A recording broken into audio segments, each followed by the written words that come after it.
Halo Sobat Rally, kembali kita bertemu di podcast Rally kali ini dengan bintang tamu yang berbeda.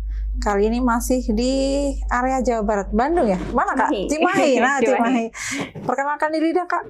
Halo, Assalamualaikum warahmatullahi wabarakatuh. Perkenalkan, nama saya Nur Samsiah, asal Cimahi. Saya penyintas autoimun SLE. SLE ya? Iya. Udah berapa lama? Jalan 3 tahun. Jalan 3 tahun. Pertama kali apa tuh yang dirasakan? Pertama kali itu sebenarnya kalau misalnya dirunut ke belakang gitu ya Kak, dari 2020 tuh gejalanya udah muncul. Cuman saya nggak tahu itu gejala lupus ya. Yang pertama itu nyeri sendi, tangan-tangan, nggak bisa ditekuk. Yang paling parah sih lutut waktu itu. Lutut sampai nggak bisa jongkok, nyeri banget. Sholat juga susah, jadi cuma selonjoran. Rambut rontok, udah gitu sariawan, demam naik turun, terus cepet lelah. Waktu itu kan bolak-balik ke klinik ya, ke Vaskes pertama waktu itu. Ini kenapa ya? Maksudnya cuma dibilang dokternya tuh kecapean dikasih obat, kok nggak ada efeknya, maksudnya nggak ada perubahan yang signifikan gitu. Waktu balik lagi ke situ lagi ya. Udah gitu udah bosan ke klinik, ke Vaskes pertama. Nyobain akupuntur. Terus? Nah, saya itu setahun di akupuntur karena kan nyeri kepala juga ya. Nyeri kepala tuh nggak hilang-hilang gitu. Ini nyeri kepala, terus nyeri-nyeri sendi. Di akupuntur enakan, cuma itu juga tidak menyelesaikan masalah, ternyata tetap kembali nyeri. Lagi ya. Nah, itu ngedrop itu Ramadan 2021. Terus saya dirawat 2 pekan di sana, masuk IGD kan langsung. Waktu itu kondisinya udah lemes ya. Ternyata HB-nya juga cuma 7.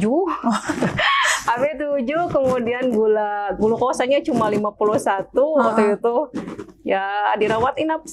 Itu kan lagi musim COVID ya waktu itu. Oh iya. Nah, si paru-paru juga kan ada bermasalah waktu itu. Jadi disempat diisolasi kan, kekhawatiran ada COVID kan.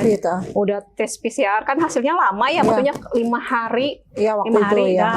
Jadi diisolasi tuh, asalnya kan dirawat inap biasa tuh, sehari semalam lah. Taunya harus PCR kan, ini karena si kondisi paru-parunya jelek tuh kata dokter waktu itu. Ya udah masuk isolasi lah.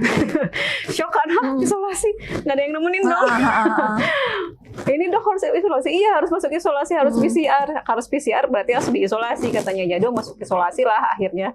5 hari lah diisolasi di sana. Ternyata hasilnya kan negatif, dikembalikan lagi ke ruang rawat inap biasa. Nah itu HB tuh naik turun Kak. HB naik turun 7, 8, 10 turun gitulah pokoknya. Gula darah juga, glukosa juga kan nggak terlalu bagus ya, jadi suntik glukosa lah itu di perut, di perut. Nah kan pengen pulang ya, bentar lagi Lebaran waktu itu. Terus pengen pulang gitu. HB minimal 8 ke atas kata dokter, boleh pulang. Akhirnya HB-nya 8 lah, 8,6 terakhir keluar tuh. Boleh pulang tuh. Nanti rawat jalan seminggu setelah Lebaran, setelah rawat inap ya. Nah itu ternyata kan harus rawat jalan ya, harus dirujuk. Waktu itu kan shock ya. Dok, kenapa saya harus dirujuk gitu? Maksudnya kenapa nggak di sini aja gitu, di rumah sakit yang ada di Cimahi ya waktu itu. Biar kan kita tuh biar deket lah, nggak usah ke lebih jauh lagi. Ini harus dirujuk karena di sini dokternya sambil ngejelasin.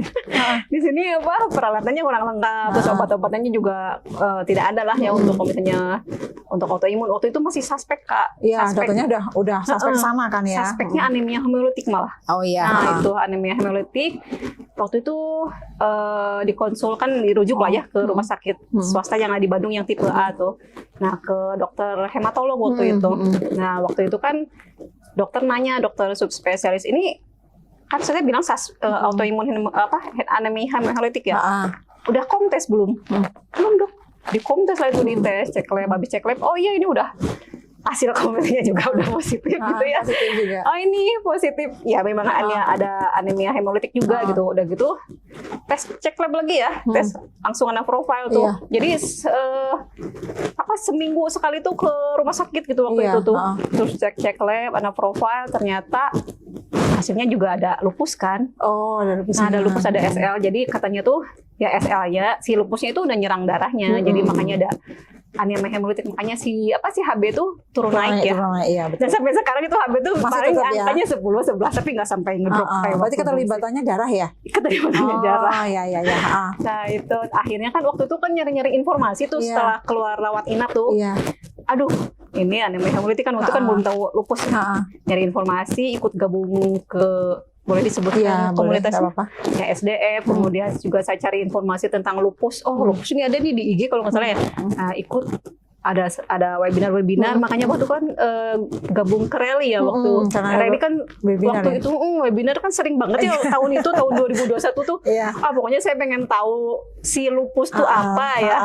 Udah ikut sering lupus, sempat konsul juga kan ke Kak Rally, ke Kak Yuli. Kak, ini kok saya belum dikasih DMARD nih di rumah sakit yang sebelumnya tuh. Ya udah pindah rujukan aja kan waktu itu. Udah pindah rujukan ke yang sekarang. Sekarang pindah rujukan ya ke Polremarto. Jadi ya berawat jalan.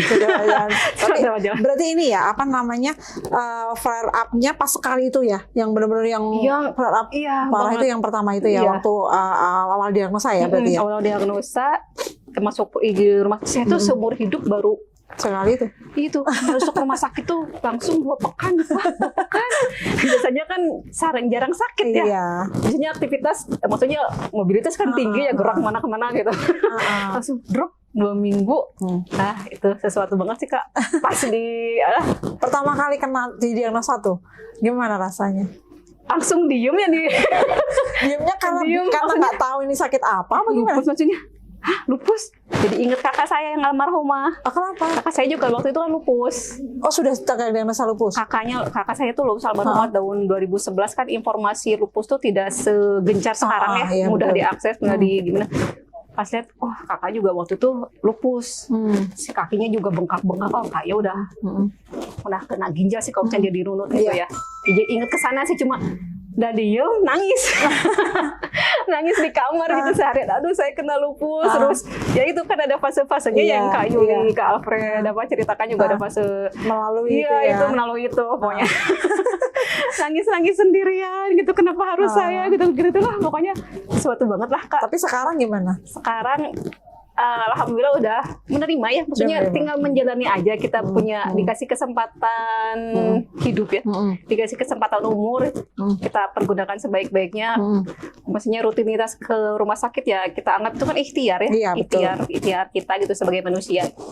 Kalau menurut kakak ketika kakak terdiagnosa kemudian sampai posisi yang sekarang ini kan puji Tuhannya cepat ya, maksudnya tidak perlu waktu lama. Kakak dalam waktu 3 tahun ini bisa sampai ke posisi sekarang, artinya bisa menerima, bisa berteman ya. Ini pengaruh yang terbesar dari siapa? Apakah dukungan keluarga, apakah komunitas, atau apa nih Kak? Banyak. Keluarga iya, komunitas iya, kemudian yang penting hubungan kita dengan pencipta kita ya. Iya. Kalau misalnya di agama saya ya, maksudnya di agama Islam gitu, seseorang sakit itu bukan karena Allah itu benci ke kita, tapi itu sebagai salah satu tanda kasih sayang dan sebagai salah satu bentuk ujian gitu untuk hambanya gitu ya. Jadi ya itu sih Kak yang menguatkan gitu. Nah ini ada pengalaman yang menarik sih Kak, waktu di rumah sakit ya 2 minggu kan keluar gitu. Ini lama banget nggak keluar gitu. Terus sekali masuk rumah sakit lama ya 2 minggu gitu. Dengar ceramah gitu, ceramah Ustaz. Sampai di suatu ayat tuh Ad-Duha gitu ya. Ad-Duha ayat 3.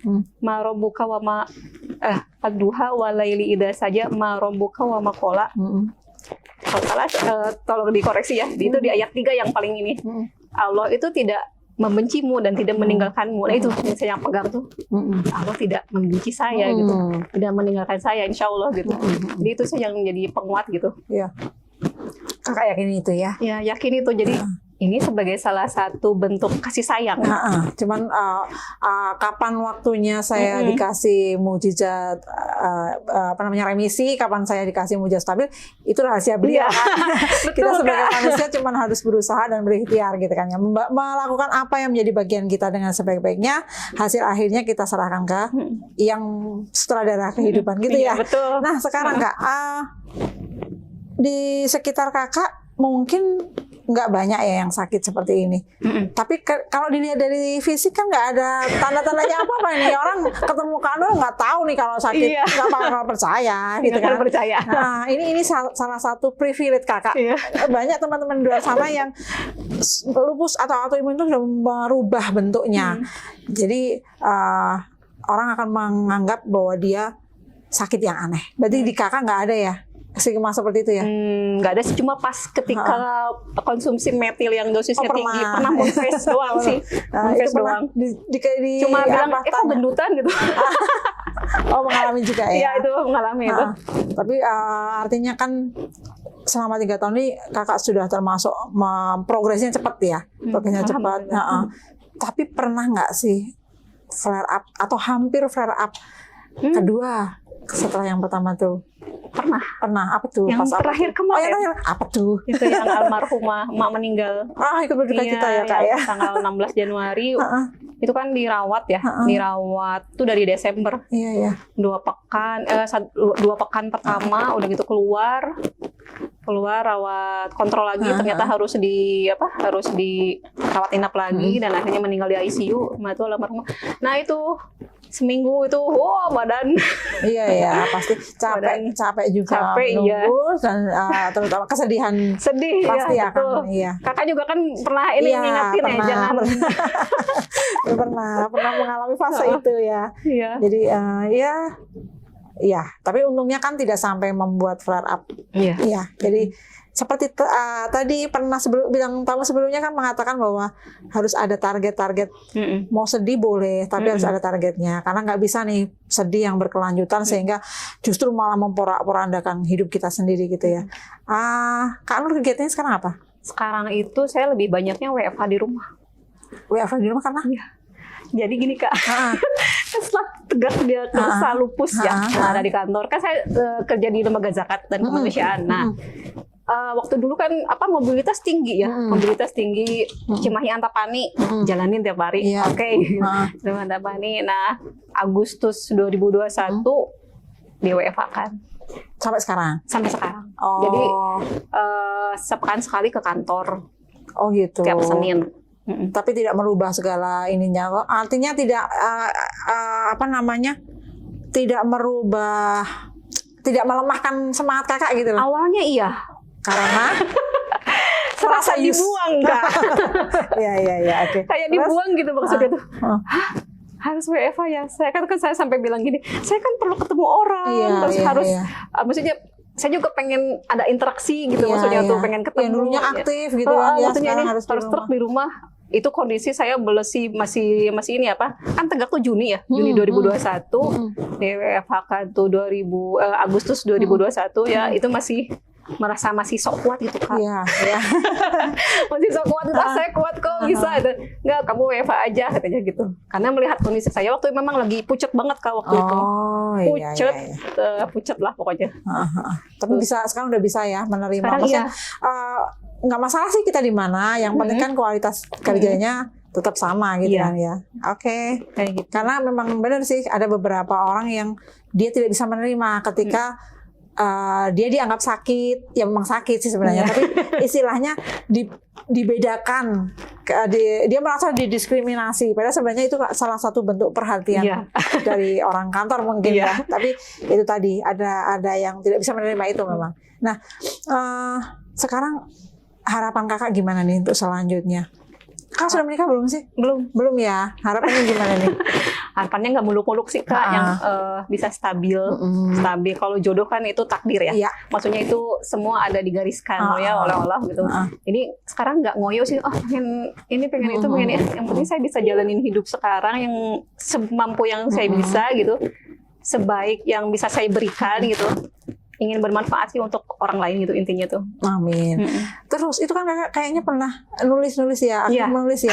Boleh cerita tuh aktif. Jadi di kantor pun sekarang saya pegangnya content writing. Gitu. Jadi kebanyakan bikin berita, bikin konten, kemudian bikin campaign program juga gitu. Ngajak orang untuk berbuat kebaikan ya Kak ya. Nah, sempat waktu itu magang magang di, boleh sebut itu Kak? Boleh di Pikiran Rakyat, Pikiran Rakyat Media Network. Waktu itu ditempatkan di PR Depok.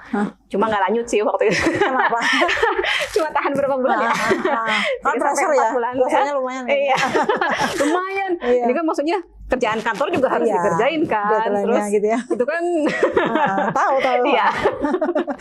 Ya masih nulis sih, tapi nulisnya sekarang ya fokus ya yang di kantor aja. Kayak Kak Dewi berarti ya. Kak Dewi itu juga dia seorang penulis juga. Oke. kalau saya lihat sih kakak ini mungkin karena apa ya, pribadinya cepat bisa menyesuaikan diri kayaknya ya. Jadi ketika terdiagnosa nggak sedih lama-lama kan ya, langsung bisa terlalu lama lagi. sih. Iya kan? Iya, kayaknya model-model yang kayak gini nih lupusnya nggak suka sama dia.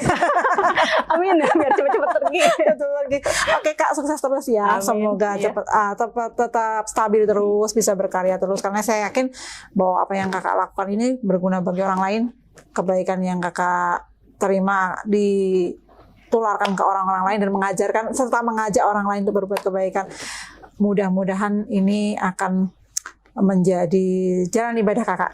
Dan tetap semangat. Saya kayaknya nggak perlu menyemangati deh. Kalau sudah semangat ya. Udah semangat. Iya, saya bingung mau ngomong apa. Iya, semangat. Semoga podcast kali ini menginspirasi yang di luar sana yang mungkin sedikit banyak mengalami sedikit perubahan entah di pekerjaan, entah di pergaulan, bahwa ini salah satu contoh nih yang menderita lupus tapi yang tidak pupus hidupnya atau harapannya oleh karena lupus. Logo Rally Kak, gimana Kak? Tentunya Kakak yang menutup perjumpaan kali ini dengan semboyan Rally. Ayo Cak. lupus itu serius, tapi harapan tidak boleh pupus oleh lupus. Oke, sip. Dah.